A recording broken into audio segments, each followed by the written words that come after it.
नमस्कार, स्वागत है आपका। मैं हूं आपके साथ रंजना सिंह राठौड़। बुलेटिन की शुरुआत करेंगे फटाफट खबरों के साथ। कृषि कानूनों को लेकर किसानों का प्रदर्शन जारी। इस बीच बीजेपी ने विपक्ष पर जमकर निशाना साधा। केंद्रीय मंत्री रविशंकर प्रसाद ने कहा कि किसान आंदोलन में गैर विपक्षी दल भी कूद गए। ये लगातार चुनाव हार रहे हैं, इसलिए सरकार के विरोध में खड़े हो जाते हैं। केंद्रीय मंत्री रविशंकर प्रसाद ने कहा कि कांग्रेस ने 2014 के मैनिफेस्टो में कहा था कि एएमपीसी एक्ट को खत्म कर देंगे।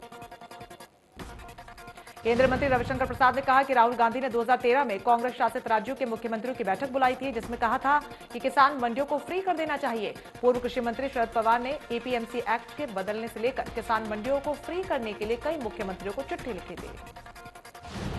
केंद्रीय मंत्री रविशंकर प्रसाद ने सपा पर हमला बोलते हुए कहा कि कृषि संबंधित मामलों की संसदीय समिति में अखिलेश यादव के पिता मुलायम सिंह यादव ने भी कहा कि किसानों को मंडी कल्चर से बाहर आना जरूरी है।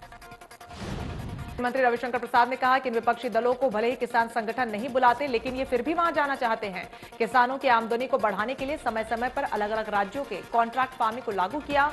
इसमें अधिकतर कांग्रेस शासित प्रदेश थे। विपक्ष पर निशाना साधते हुए केंद्रीय मंत्री रविशंकर प्रसाद ने कहा कि मैं कानून मंत्री के तौर पर कह रहा हूं, ना कि किसानों की जमीन को बंधक बनाया जाएगा और ना ही लीज पर लिया जाएगा। राहुल गांधी ने कानूनों को अडानी अंबानी का नाम दिया। कहा कि अडानी अंबानी कानून रद्द करने होंगे, कानून रद्द के अलावा कुछ मंजूर नहीं। दिल्ली की सीमाओं पर किसानों का विरोध जारी। किसानों का हलचल जाने वाली दिल्ली के सीएम अरविंद केजरीवाल सिंधु बॉर्डर पहुंचे, जहां पर बड़ी संख्या में किसान डटे हुए हैं।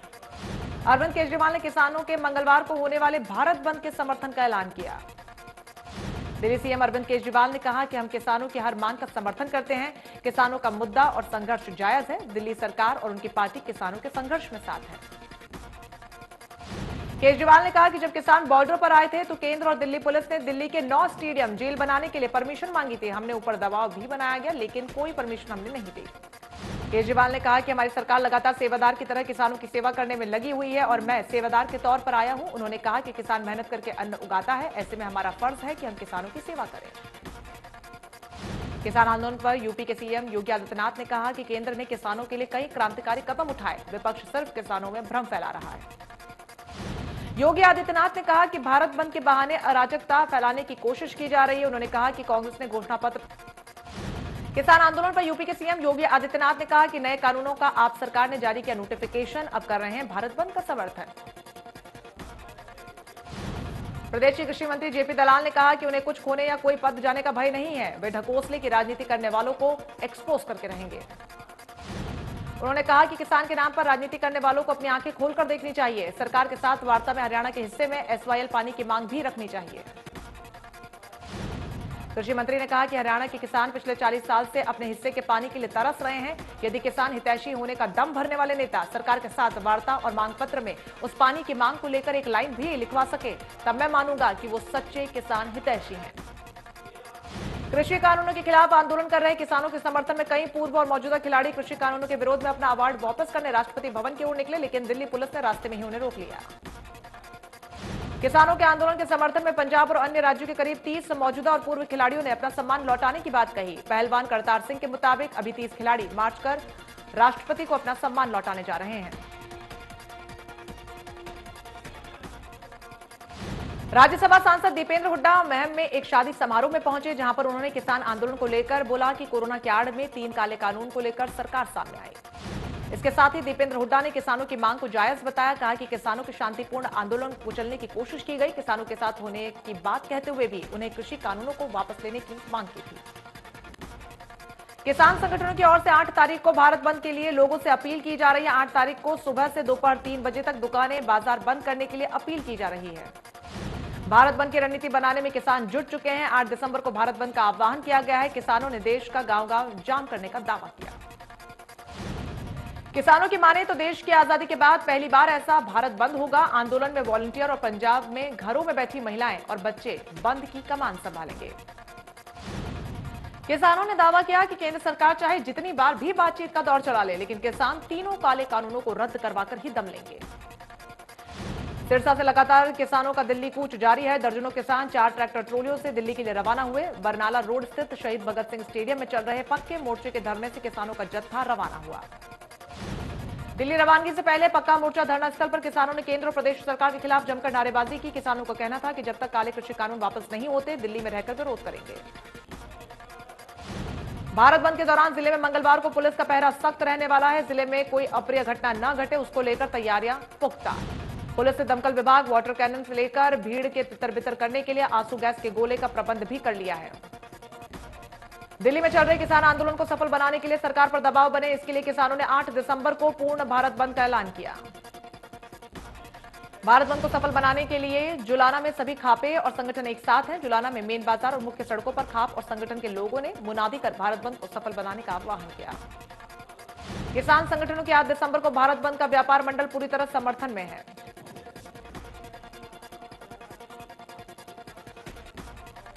पूर्व मंत्री आनंद सिंह दागी ने कहा कि राजनीति से ऊपर उठकर 8 दिसंबर को भारत बंद को सफल करें। उन्होंने सभी दुकानदारों से अपील की कि भारत बंद में सहायता दें।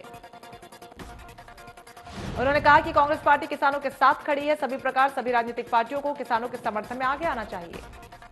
जेजेपी पर निशाना साधते हुए दांगी ने कहा कि चौधरी देवीलाल किसान नेता थे। जेजेपी नेता कुर्सी के लालच में उनके नाम को बदनाम कर गए। विधानसभा स्पीकर ज्ञानचंद्र गुप्ता ने कहा कि बीजेपी इस बार नगर निगम चुनाव विकास के मुद्दे पर लड़ेगी। उन्होंने कहा कि बीजेपी ने पहले भी विकास कार्य करवाए हैं और अब आने वाले समय में भी बीजेपी विकास करवाएगी। किसान आंदोलन पर जेजेपी नेता दिग्विजय सिंह चौटाला ने कहा कि किसानों ने जो जो बातें रखी उसे सरकार ने अच्छे से सुना और बदलाव के लिए भी राजी है। वहीं दिग्विजय सिंह ने कहा कि किसानों को अपनी बात रखने का पूरा अधिकार है। किसानों को परेशानी न हो, इसके लिए प्रशासन करे व्यवस्था। उन्होंने कहा कि हरियाणा के सभी 90 विधायक किसानों के पक्षधर हैं और सभी विधायक किसान परिवार से जुड़े हैं। सभी चाहते हैं कि जल्द ही किसानों की समस्याओं का समाधान हो। दिग्विजय चौटाला ने कांग्रेस पर हमला बोलते हुए कहा कि कांग्रेसी नेता आंदोलन की आड़ में अपना अपना दाव लगाने की कोशिश कर रहे हैं। कांग्रेसियों की राजनीति को किसान आंदोलन से न जोड़ा जाए।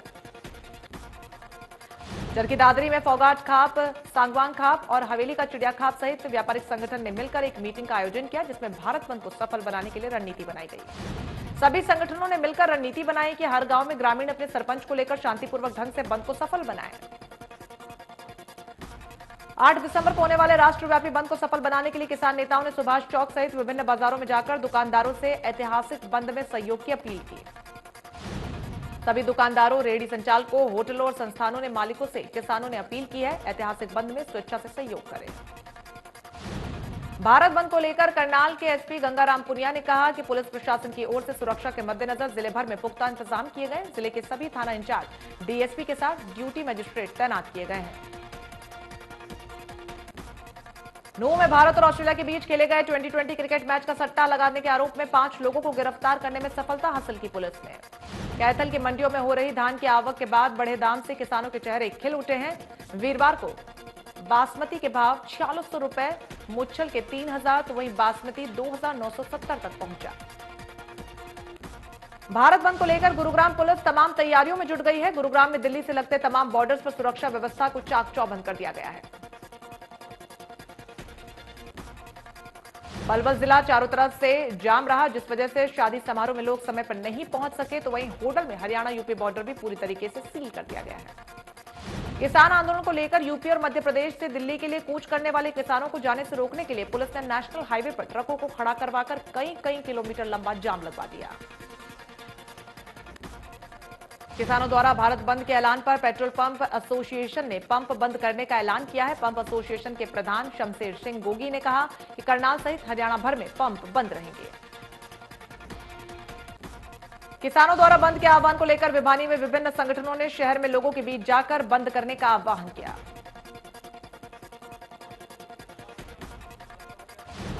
8 दिसंबर को प्रस्तावित भारत बंद को लेकर यमुनानगर जिला प्रशासन ने पूरी तैयारियां कर ली है। जिला उपायुक्त मुकुल कुमार ने बताया कि किसानों के विभिन्न संगठनों द्वारा भारत बंद की कॉल की गई है।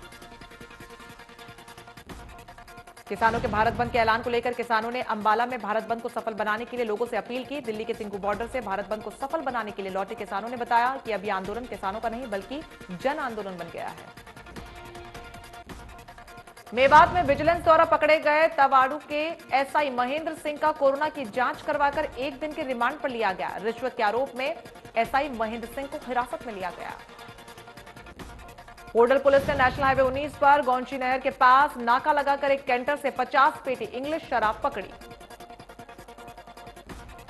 कैंटर चालक जाम का फायदा उठाकर गाड़ी को मौके पर ही खड़ा करके फरार हो गया। पुलिस ने बताया कि गाड़ी के नंबरों के आधार पर मालिक और चालक की पहचान हो चुकी है। जल्द ही चालक की गिरफ्तारी कर ली जाएगी।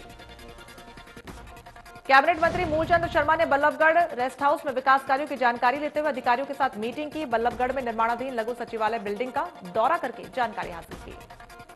उन्होंने कहा कि कोविड के चलते लघु सचिवालय के निर्माण का कार्य लगभग 1 साल लेट हो गया है। अब तेजी से काम को करवाया जाएगा ताकि इस लघु सचिवालय में बल्लभगढ़ के तमाम विभागों के अधिकारी एक ही छत के नीचे जनता को अपनी सेवाएं दे सके। ढाणी गारण में 4 नंबर को गोलियां मारकर की गई जिले में सिंह नामक व्यक्ति की हत्या के 2 और मुख्य आरोपियों को जिला पुलिस गिरफ्तार कर लिया है। हत्या को अंजाम देने के बाद आरोपी छत्तीसगढ़ के रायपुर और उसके आसपास के क्षेत्र में बड़े स्तर पर अवैध शराब का धंधा चला रहे थे।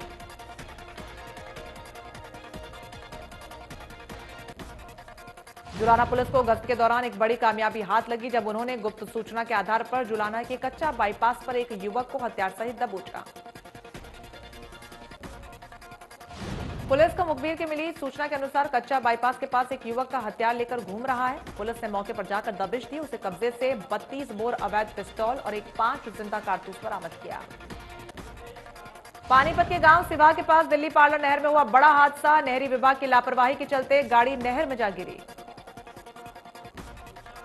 कैथल के गांव के ही रहने वाले यादवेंद्र सिंह अपनी गाड़ी में 2 और अन्य साथियों को लेकर दिल्ली में बैठे किसानों के धरने में शामिल होने के लिए जा रहे थे कि अचानक सामने से आ रहे ट्रक ने उनको जबरदस्त टक्कर मारी, जिससे गाड़ी सीधी नहर में जा गिरी।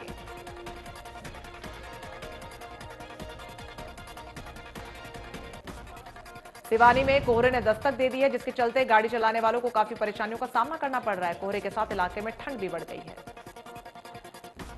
जानकारी के अनुसार सिवानी क्षेत्र में पहला कोहरा देखने को मिला, जिसके चलते सुबह 2 फुट की दूरी से ज्यादा लोगों को देखने में परेशानी हो रही थी।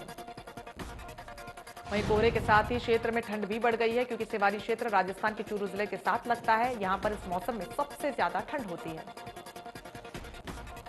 भिवानी में बिजली बिल पर लगातार सब्सिडी लेनी है तो निगम उपभोक्ताओं को केवाईसी अपडेट कराना जरूरी होगा। इससे जहां उपभोक्ताओं पर बिल पर सब्सिडी मिलती रहेगी, वहीं बिजली निगम की तरफ से मिलने वाली सुविधाएं ऑनलाइन उपलब्ध हो सकेंगी। उपभोक्ताओं को मीटर गली से संबंधित शिकायत का भी ऑनलाइन समाधान हो सकेगा। निगम के उपभोक्ताओं को इस महीने में अपनी केवाईसी अपडेट करनी होगी। इसके अलावा निगम के एसडीओ ऑफिस में संबंधित क्षेत्र के अधिकारियों से संपर्क कर केवाईसी अपडेट करवा सकते हैं। ये प्रक्रिया पूरी नहीं करने वाले उपभोक्ताओं को निगम की तरफ से दी जाने वाली सब्सिडी नहीं मिलेगी। भारतीय ऑलराउंडर रविंद्र जडेजा पहले टी20 मैच के दौरान सर में लगी चोट और हैमस्ट्रिंग चोट के कारण ऑस्ट्रेलिया के खिलाफ पहले टेस्ट से बाहर रह सकते हैं।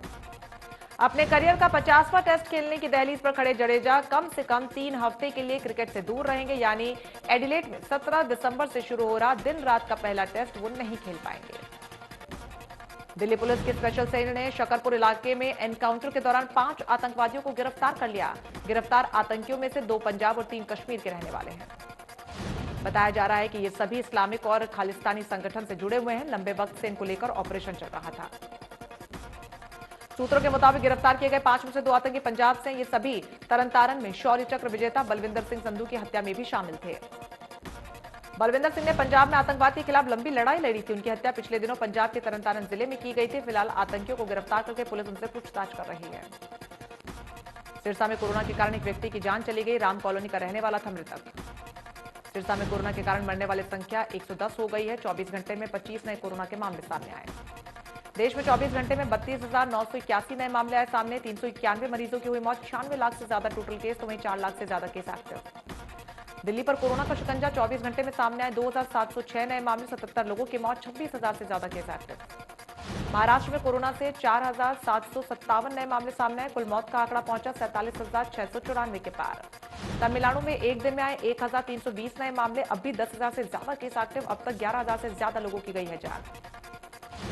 उत्तर प्रदेश में कोरोना से मरने वालों की संख्या 7,924 तक पहुंची। राज्य में इस वक्त कोविड-19 से उबरने का प्रतिशत 94.58% है। राजस्थान में कोरोना से 23,000 से ज्यादा केस एक्टिव हो चुके हैं। एक दिन में 2,079 नए केस आए हैं सामने। आंध्र प्रदेश में एक दिन में कोरोना के 667 नए मामले सामने आए। मरीजों का आंकड़ा 8 लाख के पार पहुंचा।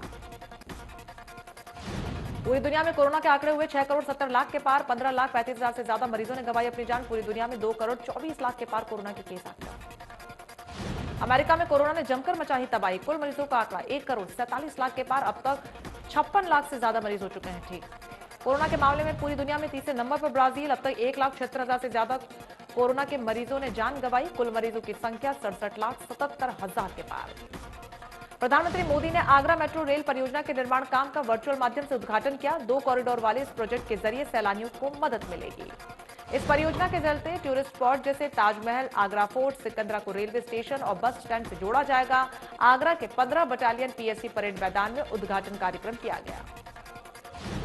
इस दौरान प्रधानमंत्री मोदी ने कहा कि आगरा के पास पुरातन पहचान हमेशा रहती है, अब इसमें आधुनिकता का नया आयाम जुड़ रहा है। सैकड़ों वर्षों का इतिहास संजोए ये शहर अब 21वीं सदी के साथ कदम ताल मिलाने के लिए पूरी तरीके से तैयार है।